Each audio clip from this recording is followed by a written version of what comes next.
ಎಲ್ಲಿ ಹೋಗಿ ಕರಿ ಬಟ್ಟೆನಲ್ಲಿ ಎಳ್ಳು ಹಾಕ್ಕೊಂಡು ಅದನ್ನು ಎಣ್ಣೆಯಲ್ಲಿ ಅದ್ಕೊಂಡು ಅದನ್ನು ಮಾರಾಟ ಮಾಡ್ತಾ ಇರ್ತಾರೆ. ಅದನ್ನು ತೊಗೊಳ್ಳೋದು 3, 4, 5 ಬತ್ತಿಗಳು ತೊಗೊಳ್ಳೋದು, ಎಳ್ಳು ಬತ್ತಿ ಅನ್ನೋದು, ಅದನ್ನು ಹಚ್ಚೋದು, ದಗ ಉರಿಸೋದು, ಈ ರೀತಿ ಎಲ್ಲ ಮಾಡೋದು ಸರ್ವೇ ಸಾಮಾನ್ಯವಾಗಿ ಹೋಗಿದೆ.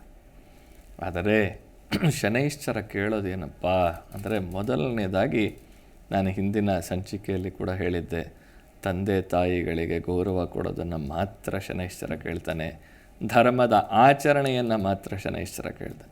ಅಧರ್ಮದಲ್ಲಿ ನಾವು ನಡೀತಾ ಇದ್ದೀವಿ ಅಂದರೆ, ಒಬ್ಬರಿಗೆ ನೋವನ್ನು ಕೊಡ್ತಾ ಇದ್ದೀವಿ ಅಂದರೆ, ಅದು ಕಟ್ಟಿಟ್ಟ ಬುತ್ತಿ, ನಾವು ಕೂಡ ನೋವನ್ನು ಅನುಭವಿಸ್ತೀವಿ ಅನ್ನೋದು. ಮುಂಚೆ ಹೇಳೋರು, ಈ ಜನ್ಮದಲ್ಲಿ ಮಾಡಿದ ಪಾಪ ಮುಂದಿನ ಜನ್ಮದಲ್ಲಿ ಅನುಭವಿಸ್ತೀಯ ಅಂತ, ಹಾಗೆ ತಂದೆ ಮಾಡಿದ್ದು ಮಕ್ಕಳಿಗೆ ಅಂತ ಹೇಳ್ತಾಯಿದ್ರು. ಈಗ ಹಾಗಿಲ್ಲ, ನಾನು ಮಾಡಿದ್ದು ನಾನೇ ತಿನ್ನಬೇಕು. ಕಾವಲಿ ಚಪಾತಿ ತಿರುವು ಹಾಕಿದಾಗೆ, ದೋಸೆ ತಿರುವು ಹಾಕಿದಾಗೆ, ದೋಸೆ ಎಷ್ಟೊತ್ತು ಅಂತ ಒಂದೇ ಕಡೆ ಇರುತ್ತೆ, 1-2 ನಿಮಿಷ ಆದಮೇಲೆ ತೆಗೆದು ತಿರುವು ಹಾಕ್ತೀವಿ, ಕೆಳಗಡೆನೂ ಬೇಯಲಿ ಅಂತ. ಹಾಗೆ ಇವತ್ತಿನ ಕಲಿಯುಗದ ಪ್ರಪಂಚ. ಭಗವಂತ ಶನೈಶ್ಚರ ಬಹಳ ದೊಡ್ಡ ಹೆಡ್ ಮಾಸ್ಟರ್ ಅಂತ ಹೇಳಿದ್ರೆ ತಪ್ಪಿಲ್ಲ. ಅವನ ಕೈಯಲ್ಲಿ ಯಾವಾಗಲೂ ದೊಣ್ಣೆ ಇರುತ್ತೆ. ಆ ದೊಣ್ಣೆನಲ್ಲಿ ಯಾವಾಗ ಅವನು ಬೀಸ್ತಾನೆ ಹೇಳೋಕ್ಕಾಗಲ್ಲ. ಅದರಿಂದ ಎಚ್ಚರಿಕೆಯಿಂದ ನಡೆಯೋದನ್ನು ನಾವು ಕಲಿಬೇಕಾಗತ್ತೆ.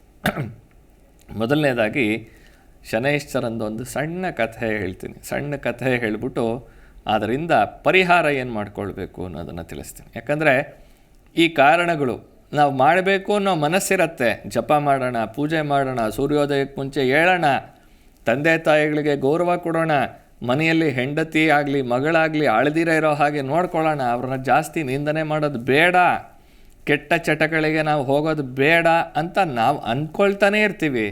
ಆದರೆ ನಮ್ಮ ಕರ್ಮ ಅದಕ್ಕೆ ಪ್ರಚೋದನೆ ಕೊಡ್ತಾ ಹೋಗ್ತಾ ಇರುತ್ತೆ. ಬರೀ ಅದೇ ರೀತಿಯಲ್ಲಿ ನಡೀತಾ ಇತ್ತು.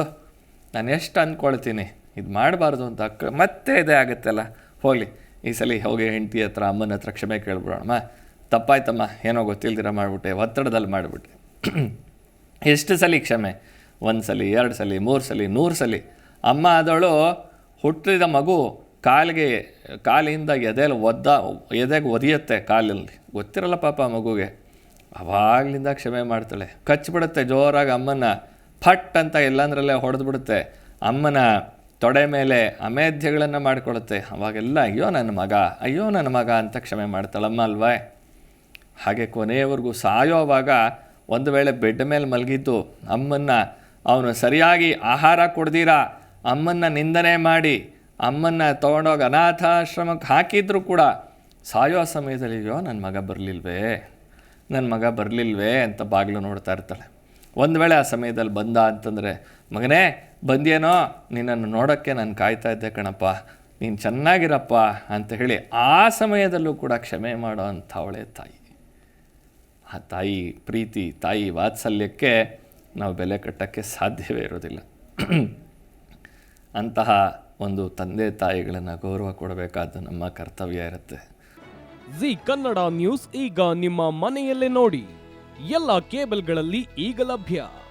ಸನ್ Direct 292, Jio TV 1334, U digital 162, City cable 51, GTPL 17, Abhishek cables 821, Rockline telecommunication 51, Shri Basaveshwara number 60, Vinayaka digital number 53, in digital number 896ರಲ್ಲಿ.